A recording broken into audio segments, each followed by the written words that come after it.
السلام عليكم ورحمة الله وبركاته. الحمد لله رب العالمين والصلاة والسلام على أشرف الأنبياء والمرسلين نبينا محمد وعلى آله وصحبه أجمعين أما بعد. ബഹുമാന്യരായ സഹോദരങ്ങളെ, കഴിഞ്ഞ ക്ലാസ്സുകളിലായി അൽ ഹാഫിദുൻ നവവി റഹിമഹുല്ലാഹു തആലയുടെ ആദ്യത്തെ 31 ഹദീസുകളാണ് നമ്മൾക്ക് വായിക്കുവാൻ സാധിച്ചത്. 32ാമത്തെ ഒരു ഹദീസാണ് ഇൻഷാ അല്ലാഹ് ഇന്ന് നമുക്ക് വായിക്കാനുള്ളത്. വളരെ ചെറിയൊരു വാചകം മാത്രമുള്ള, ഒരു അരവരി പോലും തികച്ചില്ലാത്ത ഒരു ഹദീസാണിത്. അതുകൊണ്ട് തന്നെ മനഃപ്പാടമാക്കാൻ വളരെ എളുപ്പമായിരിക്കും. എന്നാൽ ഇത് ദീനുൽ ഇസ്ലാമിൻ്റെ വളരെ അടിസ്ഥാനപരമായ ഒരു തത്വമായി, ഖായിദയായി പണ്ഡിതന്മാർ എണ്ണിയിട്ടുള്ള ഒരു ഹദീസാണ്. ഹദീസ് വായിച്ചതിന് ശേഷം അതുമായി ബന്ധപ്പെട്ട മഹാന്മാരായ പണ്ഡിതന്മാർ നൽകിയിട്ടുള്ള ഫവായിദുകൾ ഇൻഷാ അല്ലാഹ് നമുക്ക് വായിക്കാവുന്നതാണ്. عن أبي سعيد سعد بن مالك بن سنان الخدري رضي الله عنه أن النبي صلى الله عليه وسلم قال لا ضرر ولا ضرار حديث حسن رواه ابن ماجه والدارقطني وغيرهما مسندا ورواه مالك رحمه الله تعالى في موطأ عن عمرو بن يحيى المازني عن أبيه عن النبي صلى الله عليه وسلم مرسلا فأسقط أبا سعيد وله طرق يقوى بعضها ببعض. ഇമാം നവവി റഹിമഹുല്ല ഹദീസിൻ്റെ സനദിനെ കുറിച്ച് കുറച്ച് വിശദമായി ഇവിടെ ചർച്ച ചെയ്തിട്ടുണ്ട്. ഈ ഹദീസ് ഇബ്നു മാജ അദ്ദേഹത്തിൻ്റെ സുനനിൽ ഉബാദത്ത് ബിൻ സാമിത്ത് റളിയല്ലാഹു അൻഹു എന്ന സ്വഹാബിയിൽ നിന്നും, അതേപോലെ തന്നെ മഹാനായ അബ്ദുല്ലാഹ് ബിൻ അബ്ബാസ് റളിയല്ലാഹു അൻഹുമയിൽ നിന്നുമൊക്കെ ഉദ്ധരിച്ചിട്ടുണ്ട്. എന്നാൽ ഷെയ്ഖ് സുലൈമാൻ റുഹൈലി ഹഫിളഹുല്ലാ അദ്ദേഹം പറയുകയാണ്, അബൂ സഈദ് അൽ ഖുദ്രി റളിയല്ലാഹു അൻഹുവിൻ്റെ റിവായത്ത് ഇബ്നു മാജയിൽ അദ്ദേഹത്തിന് കാണാൻ സാധിച്ചിട്ടില്ല. എന്നാൽ ഇവിടെ ഇമാം നവവി റഹിമഹുല്ലാ റവാഹു ഇബ്നു മാജ എന്ന് കൊടുത്തിട്ടുണ്ട്. ഒരു പക്ഷേ അദ്ദേഹത്തിന് അതിൻ്റെ തഖ്രീജ് നൽകിയതിൽ, അതേത് ഗ്രന്ഥത്തിൽ നിന്നാണ് എടുത്തത് എന്ന് നൽകിയതിൽ നിന്നൊക്കെ സംഭവിച്ച അബദ്ധമായി ആയേക്കാം എന്നാണ് അദ്ദേഹം പറയുന്നത്. അതേപോലെ അബൂ സഈദ് അൽ ഖുദ്രി റളിയല്ലാഹു അൻഹുവിൻ്റെ ഹദീസ് അത് ദാറുഖുത്നിയും ഹാക്കിമും റിവായത്ത് ചെയ്തിട്ടുണ്ട്. അദ്ദേഹം പറഞ്ഞതുപോലെ തന്നെ അത് ദാറുഖുത്നി റിവായത്ത് ചെയ്തിട്ടുണ്ട്. അത് ഇമാം ഹാക്കിം സഹീഹാണ് എന്ന് വിലയിരുത്തിയിട്ടുണ്ട്. ഈ ഹദീസ് 10ലധികം പരമ്പരയിലൂടെ സ്വഹാബികളിൽ നിന്നും റിവായത്ത് ചെയ്യപ്പെട്ടിട്ടുണ്ട്. പക്ഷെ അതെല്ലാം ദുർബലമായ റിവായത്തുകളാണ്. എല്ലാ ഹദീസുകളും ദുർബലമായ റിവായത്തുകളാണ്. ഇപ്പോൾ ഉസൂലുൽ ഹദീസിൻ്റെ ഹദീസ് നിദാന ശാസ്ത്രത്തിലെ നിയമങ്ങളിൽ പെട്ടതാണ്. ഇങ്ങനെ നേരിയ ദുർബലതയുള്ള ഹദീസുകൾ ഒരുപാടുണ്ടെങ്കിൽ അതെല്ലാം പരസ്പരം ഒന്ന് മറ്റൊന്നിന് ശക്തി പകർന്ന് അതിൻ്റെ സ്ഥാനം അത് ഹസനാണ് എന്നതിലേക്ക് ഉയരും, അഥവാ തെളിവിന് കൊള്ളാവുന്ന ഹദീസായിട്ട് അത് ഉയരും എന്നുള്ളത് അത് ഹദീസ് നിദാന ശാസ്ത്രത്തിലെ ഒരു നിയമമാണ്. അതുകൊണ്ടാണ് മഹാനായ അൽ ഹാഫിദ് നവവി റഹിമഹുല്ലാ ഇതിന് ഹസനാണ്, ഇത് ഹസനായ സ്വീകാര്യയോഗ്യമായ ഹദീസാണ് എന്നുള്ള നിലക്ക് അദ്ദേഹം ഇവിടെ പറഞ്ഞിട്ടുള്ളത്. അതേപോലെ തന്നെ മുഹദ്ദിസ് അൽ ഇമാം അൽബാനി റഹിമഹുല്ലാ അദ്ദേഹത്തിൻ്റെ ചില ഗ്രന്ഥങ്ങളിലും അപ്രകാരം തന്നെയാണ് ഹദീസിന് വിധി നൽകിയിട്ടുള്ളത്. വേറെ ചില ഉലമാക്കൾ അത് സഹീഹായ ഹദീസ് തന്നെയാണ് എന്ന് പറഞ്ഞിട്ടുണ്ട്. ചുരുക്കത്തിൽ നമ്മൾ നോക്കുമ്പോൾ ഇതിൻ്റെ പരമ്പരയിൽ ഇത് സഹീഹാണോ അല്ലേ എന്നുള്ള വ്യത്യസ്ത അഭിപ്രായ വ്യത്യാസങ്ങൾ നമ്മൾക്ക് കാണാൻ സാധിക്കുമെങ്കിലും പണ്ഡിതന്മാർക്ക് ഇജ്മാ ഉള്ള വിഷയമാണ്, ഏകാഭിപ്രായമുള്ള വിഷയമാണ്. ഇതിൻ്റെ മത്ൻ അഥവാ ഇതിലടങ്ങിയിട്ടുള്ള ആശയം എന്ന് പറയുന്നത് അത് സഹീഹുൽ മഅനയാണ്. അതിൻ്റെ അർത്ഥം വളരെ സഹീഹാണ്, അത് യാതൊരു സംശയമില്ല. ചില ഹദീസുകൾ അങ്ങനെ ഉണ്ടാകും, അതിൻ്റെ പരമ്പരയിൽ ചില ദുർബലതകൾ ഉണ്ടെങ്കിലും ആ ഹദീസിൽ അറിയുന്ന ആശയം ഖുർആൻ കൊണ്ടും മറ്റനേകം സഹീഹ ഹദീസുകൾ കൊണ്ടും ഇസ്ലാമിൻ്റെ അടിസ്ഥാന തത്വങ്ങൾ കൊണ്ടും സ്ഥിരപ്പെട്ടിട്ടുണ്ടാകും. അപ്പം അതേപോലെയുള്ള ഒരു ഹദീസാണ് ഈ ഹദീസ് എന്നാണ്. അത് മഹാന്മാരായ ഇമാമിങ്ങൾ പറഞ്ഞിട്ടുള്ളതാണ്.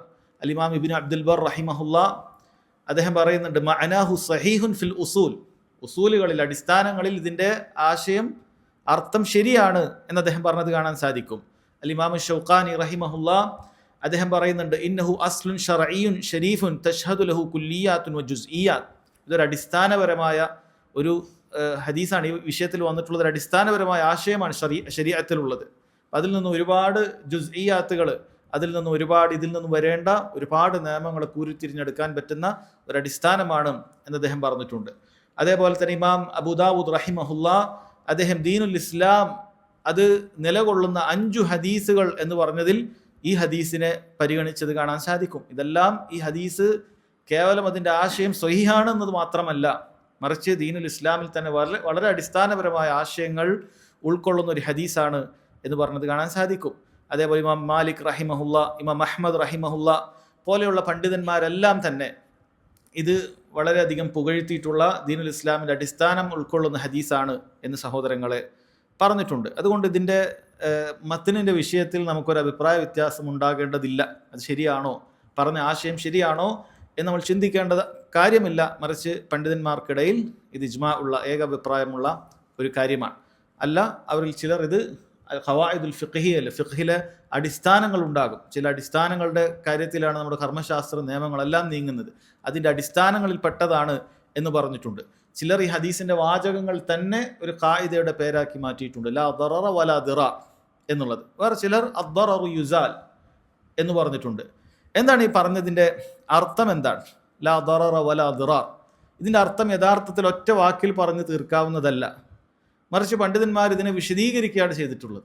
ഓരോരുത്തരും അതിന് വളരെ കൃത്യമായി ഭംഗിയായി വിശദീകരിക്കുകയാണ് ചെയ്തിട്ടുള്ളത്. അതുകൊണ്ട് ഒരു വേള ആ വിശദീകരണങ്ങൾ കേട്ടിട്ട് നമുക്ക് അവസാനം അതിനൊരു അർത്ഥം മനസ്സിലാക്കുക എന്നുള്ളതായിരിക്കും നന്നാവുക. എന്തായാലും ദറർ എന്ന് പറയുന്ന വാക്കിനർത്ഥം ഒരു ഉപദ്രവം എന്നുള്ള അർത്ഥത്തിലാണ്. ഒരു ഉപദ്രവം ഉണ്ടാകുക എന്നാണ്. ലാ ദറർ എന്ന് പറഞ്ഞാൽ ഉപദ്രവം ഉണ്ടാവുകയില്ല എന്നാണ് ആ വാക്കിന് അർത്ഥം നമുക്ക് പറയാൻ സാധിക്കുക. ഇവിടെ ലാ ദററ വലാ ദിറാർ 2 ജുംലകളാണ് അവിടെ പറയുന്നത്. 2 ജുംലകൾ, 2 സെന്റൻസുകൾ ഒരുമിച്ച് പറയാണ്. ലാ ദററ വലാ ദിറാറ, ഉപദ്രവമില്ല എന്ന് വേണമെങ്കിൽ നമുക്ക് പറയാം. പക്ഷെ അത് തമ്മിൽ വ്യത്യാസമുണ്ട്. ഇൻഷാ അല്ലാഹ് അതിലേക്ക് നമുക്ക് വരാം.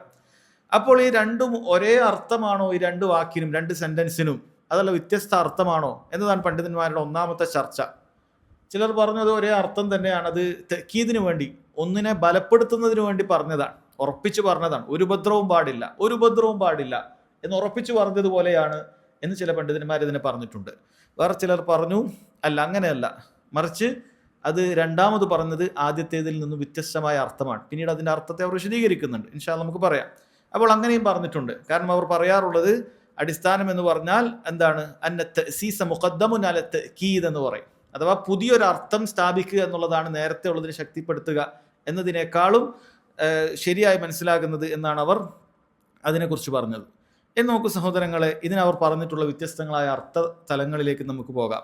ഒന്നാമത് പറഞ്ഞത്, ചില ഉലമാക്കൾ പറഞ്ഞത് ലാ ദററ വലാ ദിറാർ എന്ന് പറഞ്ഞാൽ, ലാ ദറർ എന്ന് പറഞ്ഞാൽ അതുകൊണ്ട് ഉദ്ദേശിക്കുന്നത് അദ്ദററു സാദിറു മിൻ വാഹിദ്, ഒരു വ്യക്തിയിൽ നിന്നുണ്ടാകുന്ന ഒരു ഉപദ്രവം, അതാണ് അതുകൊണ്ട് ഉദ്ദേശിക്കുന്നത്.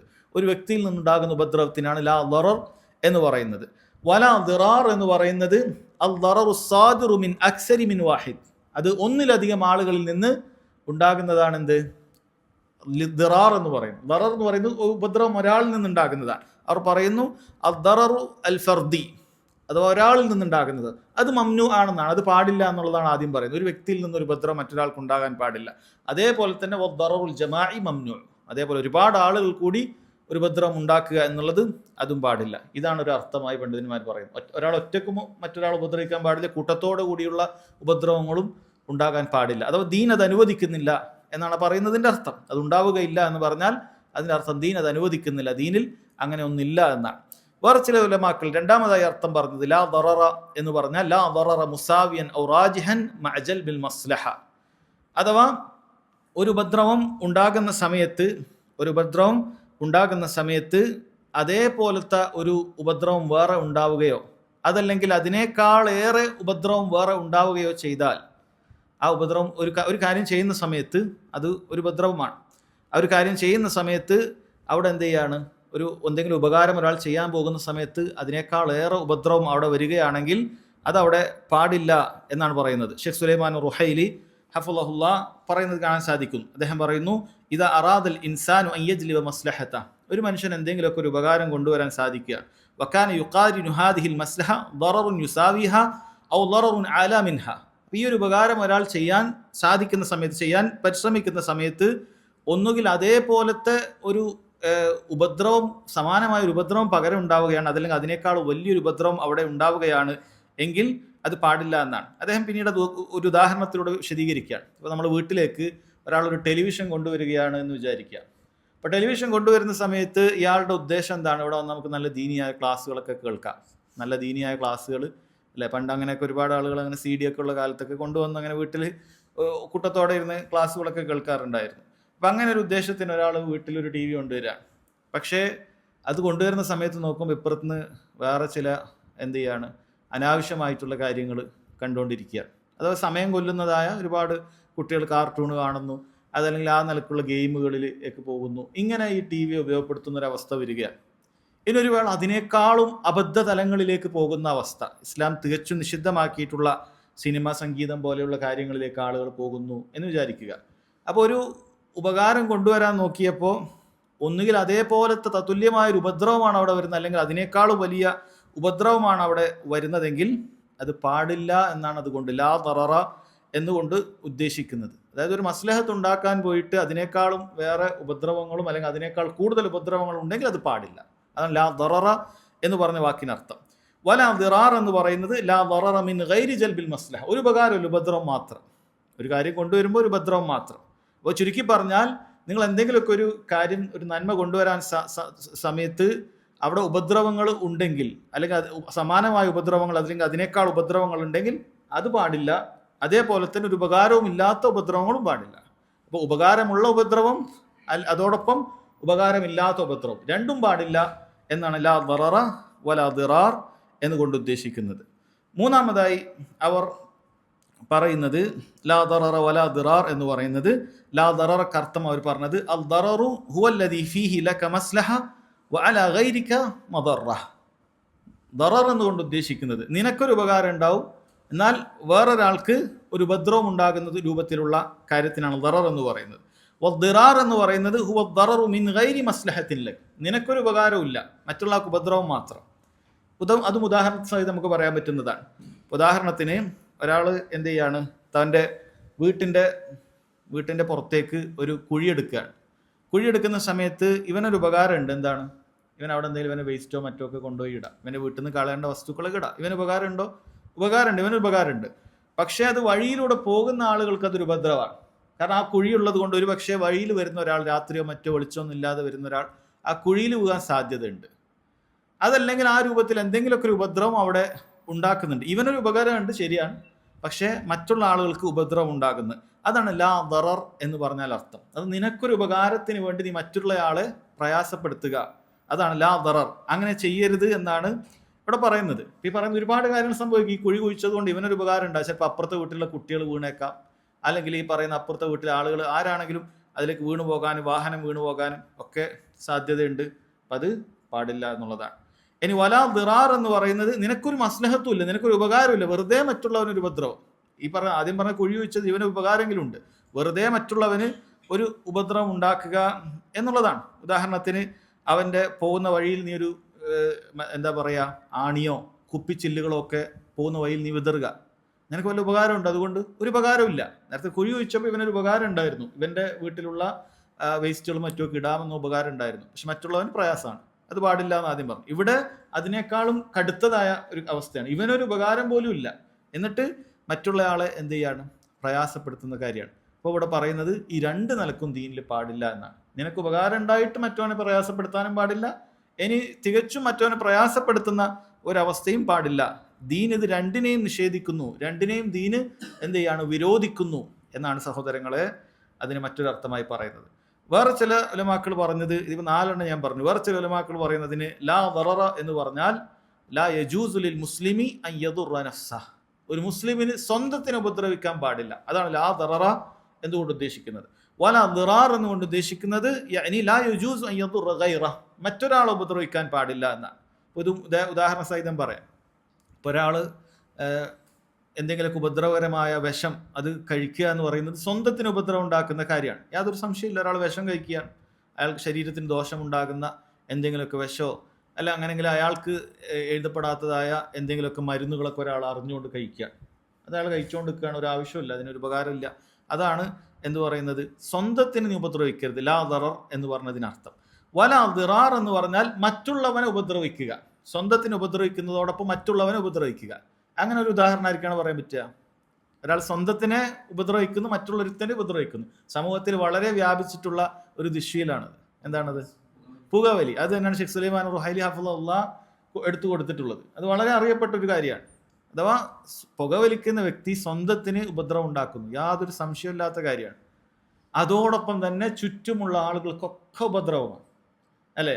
ചുറ്റുമുള്ള ആർക്കാണ് ഉപദ്രവമാണ്. അദ്ദേഹം പറയാണ് എത്രത്തോളം എന്ന ഹത്ത അസ്ബത്തൽ അത്തിബാഉ അന്നൽ ജനീന ഫീ റഹിമിൽ ഉമ്മി യതദറർ മിനദ് ദുഖാൻ. എത്രത്തോളം എന്ന് പറഞ്ഞാൽ ഗർഭസ്ഥ ശിശുവിന് വരെ, പണ്ട് അതിൻ്റെ ഡോക്ടർമാർ കണ്ടു, ഗർഭസ്ഥ ശിശുവിന് വരെ എന്ത് ചെയ്യുന്നുണ്ട്, ഇതിന് ഉപദ്രവം ഉണ്ടാക്കുന്നതെന്നാണ്. ആലോചിച്ച് നോക്കിയായിട്ട് ഒരാൾ പുകവലിക്കുന്നു, ഗർഭിണിയായ ഒരു സ്ത്രീ അതിലൂടെ നടന്നു പോകുന്നു, അവൾ അത് ശ്വസിക്കുകയാണ്, അവൾ അതിൻ്റെ പാസീവ് സ്മോക്കറായി മാറുകയാണ്. അത് ഉള്ളിലെത്തി ഗർഭസ്ഥ ശിശുവിന് വരെ കുഴപ്പമുണ്ടാക്കുന്നു എന്നാണ്.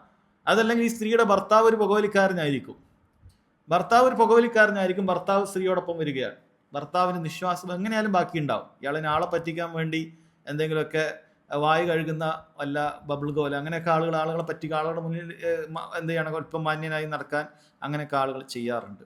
അത് സഹോദരങ്ങളെ മറ്റുള്ള ആളുകൾക്ക് ഉപദ്രവം ഉണ്ടാക്കാൻ. അപ്പൊ ദീനിൽ അങ്ങനെയുള്ള കാര്യമില്ല. അപ്പൊ ഒരു സിഗരറ്റ് പാടില്ല എന്നുള്ളത് ദീനിൽ ഈ ഹദീസ് തെളിവാണ്. ലാ ദററ വലാ ദിറാർ. നീ സ്വന്തത്തിന് മാത്രം ഉപദ്രവം ഉണ്ടാക്കുന്നതാണെങ്കിലും പാടില്ല, സ്വന്തത്തിന് ഉപദ്രവം ഉണ്ടാക്കുമ്പോൾ മറ്റുള്ളവന് ഉപദ്രവം ഉണ്ടാക്കുന്നതാണെങ്കിലും പാടില്ല. ഇതൊരു ഉദാഹരണം മാത്രമാണ് പറയുന്നത്.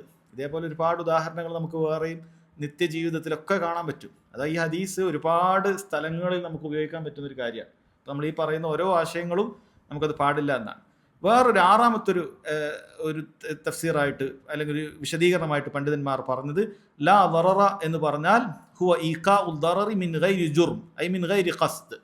അഥവാ നീ ഒരു ഉദ്ദേശമില്ലാതെ നിന്റെ ഭാഗത്തുനിന്ന്, നീ ഒരു ഉദ്ദേശിക്കുന്നില്ല, അങ്ങനെ ഒരു ഉപദ്രവം നിന്റെ ഭാഗത്തുനിന്ന് ഉണ്ടാകാൻ പാടില്ല. വല ദിറാർ എന്ന് പറഞ്ഞാൽ ഉദ്ദേശത്തോടു കൂടി ഒരു ഉപദ്രവം ഉണ്ടാക്കാൻ പാടില്ല എന്നാണ്. എന്താണ് അത് പറയുന്നതിൻ്റെ അർത്ഥം? അതും ഇതേപോലെ ഒരു ഉദാഹരണത്തിലൂടെ അദ്ദേഹം വിശദീകരിക്കുന്നുണ്ട്. ഉദാഹരണത്തിന്, നിന്റെ വീട്ടിൽ നിനക്ക് കാറ് നിർത്താൻ സൗകര്യമില്ല. അപ്പോൾ നീ അപ്പുറത്തെ വീട്ടിൻ്റെ അല്ലെങ്കിൽ ഏതെങ്കിലും പറമ്പിലോ മറ്റോ ഒക്കെ കാറ് കൊണ്ടുപോയി നിർത്താൻ. ഇപ്പോൾ കാറ് കൊണ്ടുപോയി നിർത്തുന്ന സമയത്ത് അവിടെ ഒരു മരമുണ്ട്, അപ്പോൾ നിനക്ക് തണലുണ്ട്, അവിടെ നീ കാറ് കൊണ്ടുപോയി നിർത്താൻ. അപ്പോൾ അതിനിപ്പുറത്ത് തന്നെ ഒരു മതിൽ കെട്ടിയിട്ടുണ്ട്.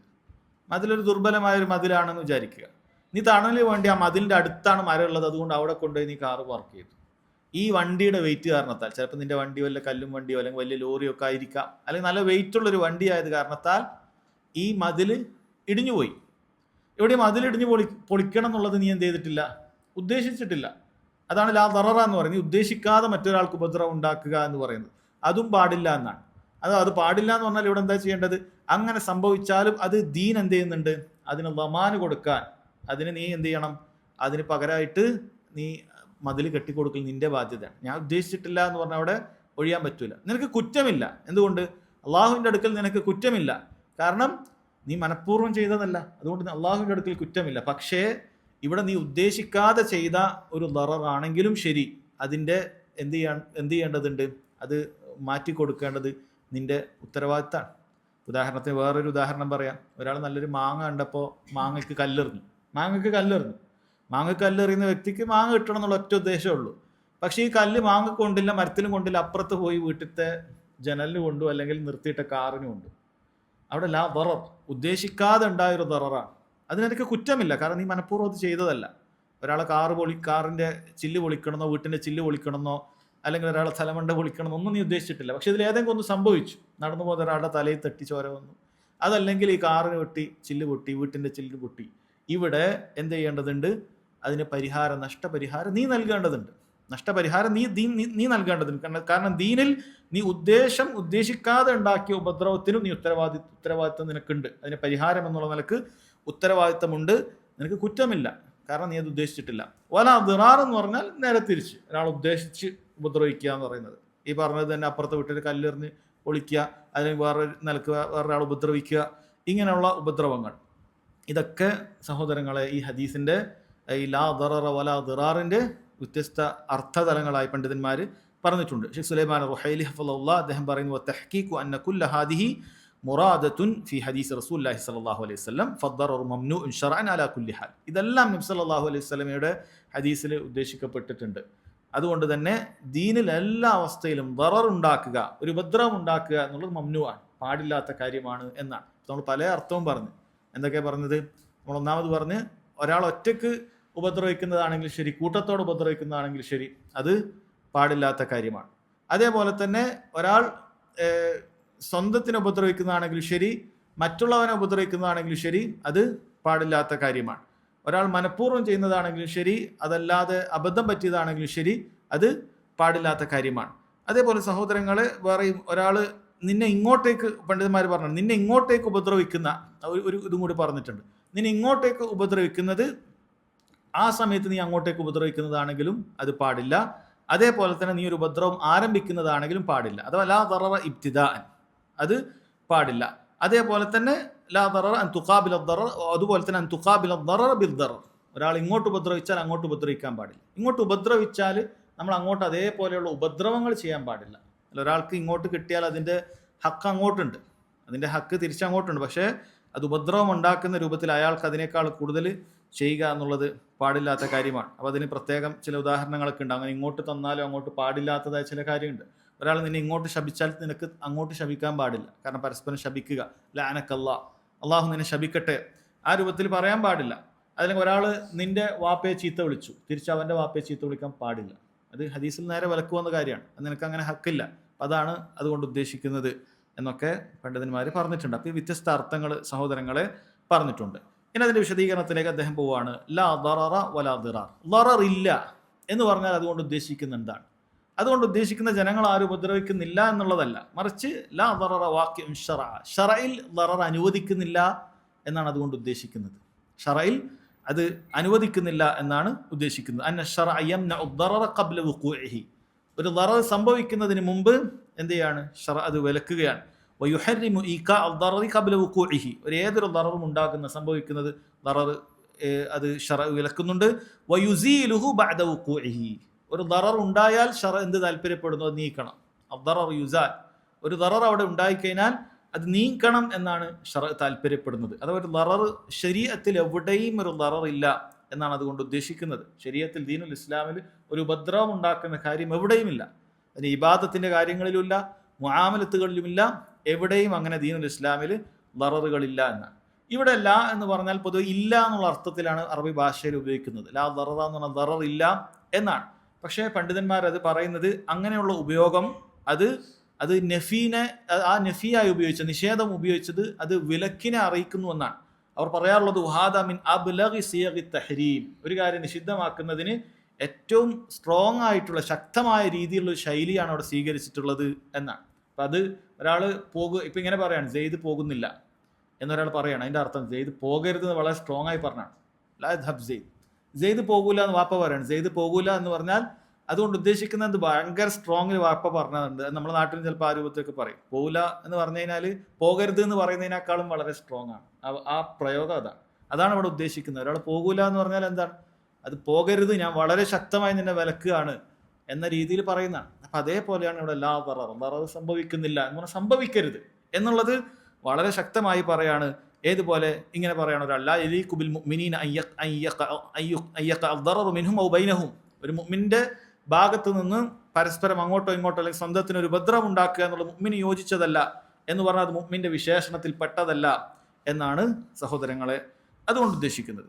ഇനി ഈ ദറർ നമ്മുടെ ദീനുൽ ഇസ്ലാമിലെ ഇബാദത്തുകളെ നമ്മൾ എടുത്തു നോക്കിയാൽ, നമ്മൾ ചെയ്യുന്ന നിസ്കാരങ്ങൾ, നോമ്പ്, സക്കാത്ത്, ഹജ്ജ്, ഈ പറയുന്ന ഒരു കാര്യത്തിലും ദീനുൽ ഇസ്ലാമിൽ നമ്മൾ നോക്കിയാൽ ദററില്ല.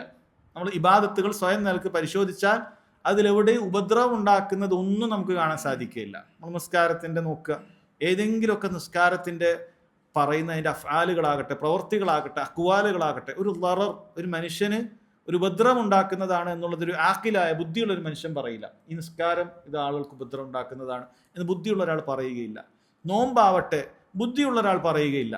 കാരണം നോമ്പ് എന്ന് പറഞ്ഞാൽ അല്ലാഹു സുബ്ഹാനഹു വ തആല വളരെ എളുപ്പമാക്കിയിരിക്കുകയാണ്. അത്തായം വെച്ചു, അതുപോലെ തന്നെ അത് ഒരു പകല് മാത്രമാണ്, ഒരുപാടൊന്നും ആക്കിയില്ല. ഒരു മനുഷ്യന് സാധിക്കാവുന്ന പ്രായത്തിൽ മാത്രമാണ് അത് കൽപ്പിച്ചിട്ടുള്ളൂ, അല്ലേ? അതേപോലെ തന്നെ സാധിക്കാവുന്ന സമയമാണ്, എല്ലാവർക്കും സാധിക്കുന്നത്. അതുകൊണ്ടാണ് ലോകത്ത് ബഹുഭൂരിപക്ഷം മുസ്ലിമീങ്ങൾ എല്ലാവരും നോമ്പെടുക്കുന്നവരാണ്. അവർക്ക് അതുകൊണ്ട് യാതൊരു പ്രയാസവും ഇല്ല. അല്ല, അതൊരു പ്രയാസം ഉണ്ടാവുകയാണെങ്കിൽ അത് അറിയപ്പെടേണ്ട കാര്യമാണ്. നോമ്പെടുക്കുന്നതുകൊണ്ട് മുസ്ലിമീങ്ങൾക്ക് ആകെ വലിയ പ്രയാസം, അങ്ങനെ ഒരു പ്രയാസം അറിയപ്പെടുന്നില്ല. ചുരുക്കത്തിൽ അല്ലാഹു സുബ്ഹാനഹു വ തആല ദറർ ഉദ്ദേശിച്ചിട്ടില്ല. ഖുർആനിൽ പറഞ്ഞതുപോലെ യുരീദുല്ലാഹു ബിക്കുമുൽ യുസ്ര വലാ യുരീദു ബിക്കുമുൽ ഉസ്ർ, അല്ലാഹു സുബ്ഹാനഹു വ തആല നിങ്ങൾക്ക് എളുപ്പമാണ് ഉദ്ദേശിച്ചത്, അല്ലാഹു തആല നിങ്ങൾക്ക് ഞെരുക്കം ഉദ്ദേശിച്ചിട്ടില്ല എന്നാണ്. ഇതെവിടെ പറഞ്ഞിട്ടുള്ളതാണ്?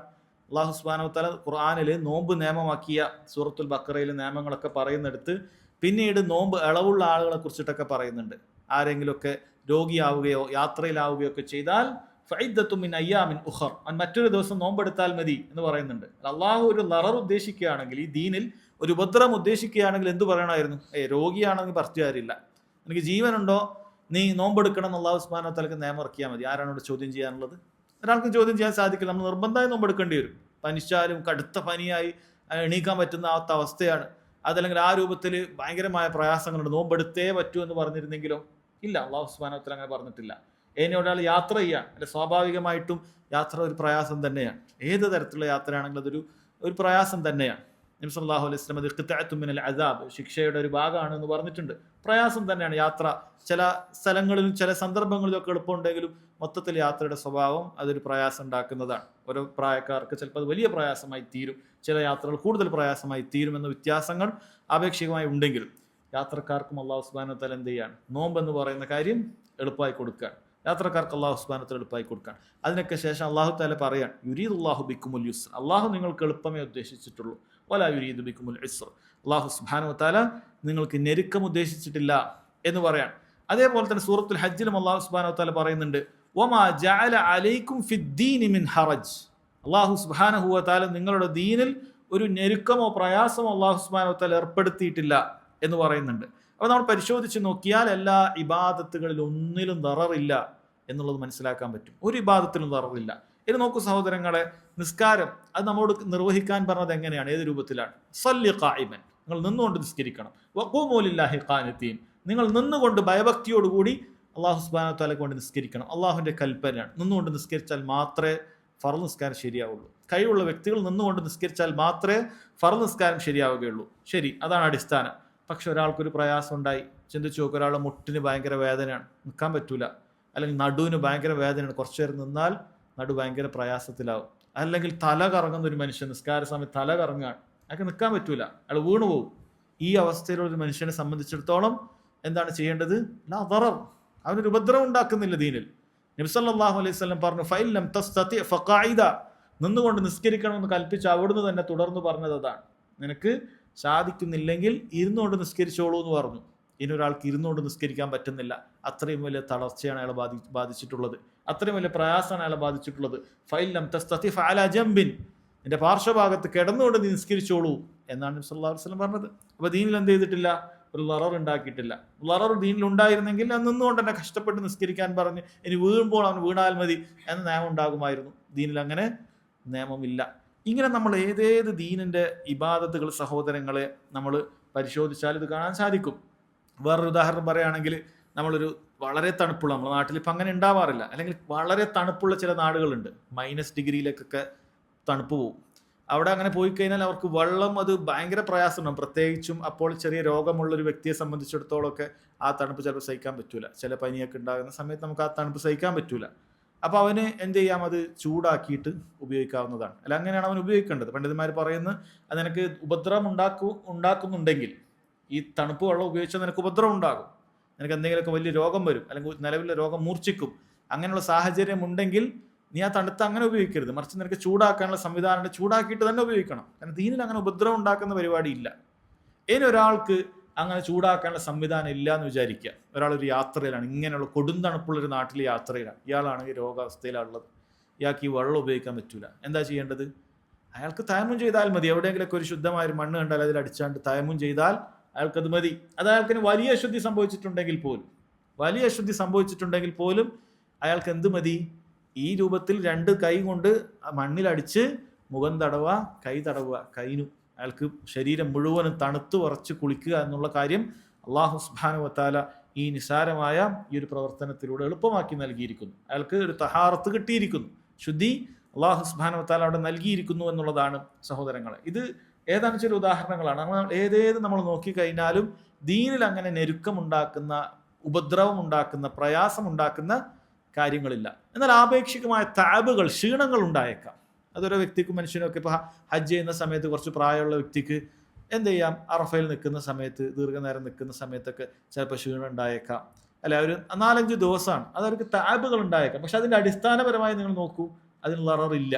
ദീനിൻ്റെ ഏത് ഇബാദത്ത്, ഇപ്പോൾ ഹജ്ജിലുള്ള ഇബാദത്തുകളൊക്കെ എടുത്തു നോക്കിയാൽ ഒരു ദററില്ല, ഒരു ഉപദ്രവം ഉണ്ടാക്കുന്ന ഒരു കാര്യം അവിടെ ഇല്ല. ഇപ്പോൾ വെയിലത്ത് പോയി നിൽക്കണം, ദീനിലെ നിയമത്തിലുണ്ടോ? അറഫയിൽ എല്ലാവരും വെയിലത്ത് നേരെ താഴെ നിൽക്കണം, അങ്ങനെയില്ല. ഒരാൾക്ക് തണലിൽ പോയി നിൽക്കാം, ടെൻറ്റിൽ പോയി നിൽക്കാം, യാതൊരു കുഴപ്പമില്ല കാര്യമാണ്. അതേപോലെ ദീനിൽ അവിടെ തവാഫ് ചെയ്യുന്നത് എങ്ങനെയാണ്? നമ്മൾ നേരെ നടന്ന് വളരെ എളുപ്പത്തിലാണ് തവാഫ് ചെയ്യുന്നത്. അവിടെ ഒരാൾക്ക് നിൽക്കാൻ സാധിക്കുന്നില്ല, വെയിലുണ്ടെങ്കിലോ ഒരാൾക്ക് കുട ചൂടാവുന്നതാണ്, യാതൊരു കുഴപ്പവും അവിടെ വരുന്നില്ല. വെയിലുണ്ടെങ്കിൽ കുട ചൂടിക്കൊണ്ട് തവാഫ് ചെയ്യാവുന്ന ഒരു പ്രയാസമില്ല.